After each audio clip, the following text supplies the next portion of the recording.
doenças alérgicas afetam milhões de pessoas, comprometendo a qualidade de vida delas.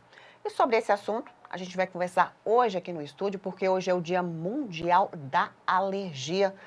Reabrindo, esse assunto para que as pessoas possam ter uma consciência de tratamento e todos os cuidados.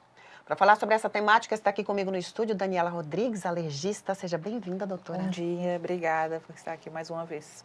Doutora, alergias é muito comum, né?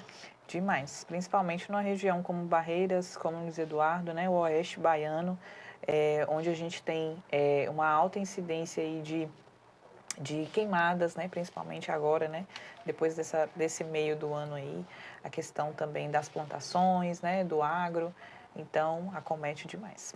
Quais as principais doenças alérgicas que acometem a população? Você trouxe Barreiras e Luiz Eduardo como exemplo, né? A gente está nessa Sim, região que afetam as pessoas aqui. da região. Primeiro lugar, rinite, né, sem sombra de dúvidas. Né? A gente tem a asma também.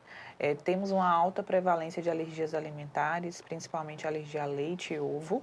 Também são os dois alimentos principais.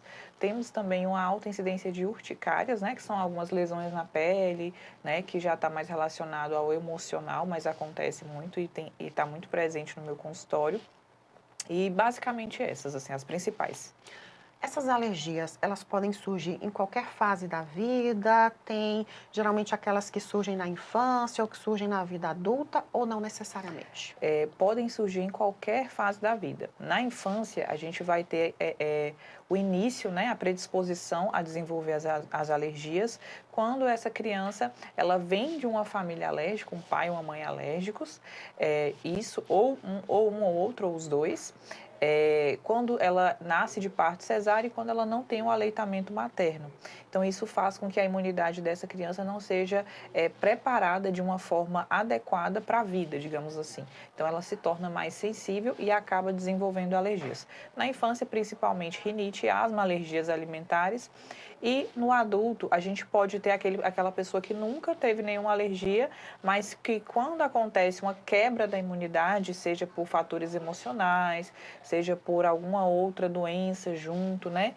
Quando esse paciente não se alimenta bem, tem uma vida totalmente desregulada, ele se torna um candidato a desenvolver alergia na idade adulta. Isso pode ser a qualquer idade, É até idoso, né? É muito difícil fazer o diagnóstico, doutora, porque são inúmeras as alergias, como você bem trouxe aqui no decorrer Uhum. da nossa entrevista, e também tem a questão das idades, né? Às vezes é mais fácil você identificar, mas como os sintomas devem ser muito parecidos, né? É muito difícil diagnosticar que tipo de alergia é. Não, assim, para nós da especialidade não é difícil. O que é necessário? Que esse paciente nos informe, né, durante a consulta médica, quais são os sintomas que ele tem. Então, a gente vai pegar esses sintomas e a gente enquadra dentro de uma doença. Então, por exemplo, um exemplo, né, coriza, espirros, nariz entupido, vou pensar mais uma rinite, tosse, vou pensar mais uma asma, e a gente vai enquadrar. Depois que a gente enquadra, a gente vai fazer os exames para poder complementar esse diagnóstico, que aí seriam os testes alérgicos, que a gente tem dois, né? A gente tem dois tipos de testes alérgicos que a gente vai fazer para determinada doença e esse teste vai revelar o que está causando aquela doença. Essa rinite está sendo causada por uma poeira, está sendo causada por mofo, está sendo causada por cachorro, por gato? Ou seja, a pessoa ela não pode ter contato com aquele agente, né? Aí eu já Não. te pergunto, tem cura, doutora? Alguns casos a gente consegue uma tolerância, né? Essa tolerância ela é temporária, né? Então o paciente que nasce com aquela alergia, que tem a rinite alérgica, por exemplo, ele consegue por um determinado período, através de uma imunoestimulação, através de um tratamento da imunidade dele, a gente consegue com que ele deixe de ser alérgico por um período de até 15 anos. Mas volta novamente, por ser crônica, né, por ser algo da imunidade dele, a gente não consegue reverter de forma completa. E o que acontece se não houver um tratamento e as pessoas continuarem se automedicando, que acontece muito aqui? Bom, principalmente nessas alergias respiratórias, que é o que é mais comum na nossa região, O principal remédio que é utilizado é o corticoide, né, para todas as alergias. Então, tá coçando, corticoide, tá espirrando, corticoide, tá tossindo, corticoide.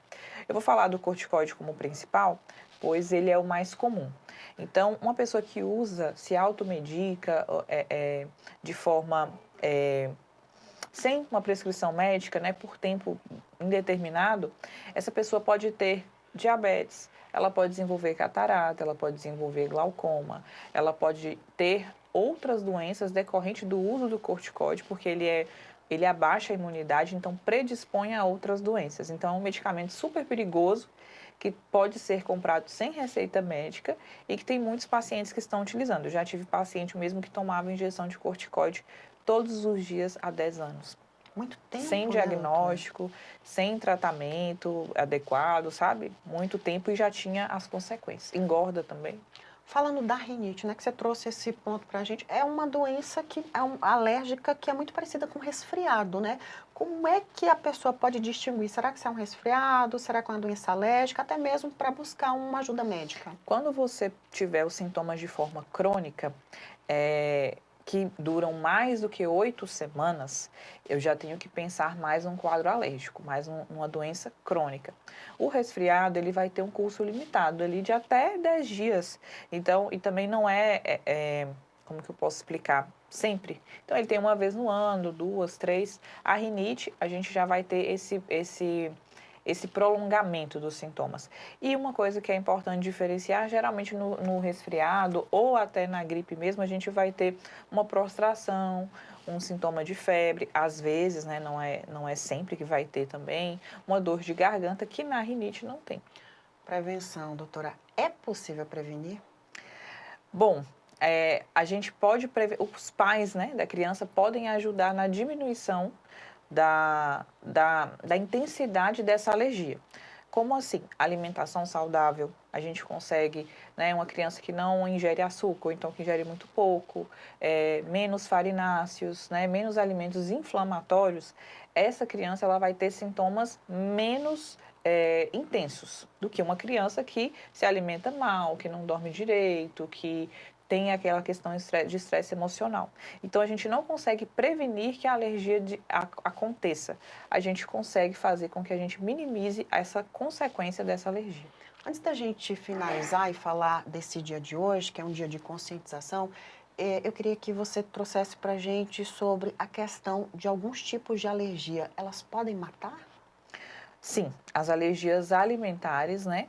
Principalmente, elas podem levar a óbito. Quando o paciente tem uma alergia a leite, por exemplo, né, que é um alimento que a gente encontra em qualquer lugar, o paciente, quando ele sabe desse diagnóstico, ele tem o risco de fazer a ingestão acidental em algum restaurante, na escola, né, por exemplo, e aí ao contato, às vezes mínimo contato, essa criança ou esse adulto com esse alimento, ela vai desenvolver uma reação que nós chamamos de anafilaxia, que é uma reação alérgica grave. Todo o corpo entra em pane, vamos dizer assim, e aí ele não sabe responder esse alérgeno, podendo levar a óbito. Queria que você falasse sobre esse dia de hoje. Hoje é o Dia Mundial da Alergia, que acende um alerta para conscientização. Afinal de contas, é uma doença, né, que afeta milhares de pessoas. Sim. Então, hoje é o Dia Mundial da Alergia. É importante que a gente tenha essa conscientização, que a gente fale mais sobre isso. São doenças onde tem muitos mitos, muitas verdades, né? E, na verdade, o que é mais interessante é que esse paciente procure um especialista, né? Não se automedique, procure logo, lá no início. Às vezes a gente recebe paciente no consultório que já está assim na reta final, que fala assim, você é a minha última ajuda, sabe? Então, o ideal é ter a consciência antes e tratar logo no início. Queria muito agradecer a sua participação. Muito obrigada. Obrigada, Lu.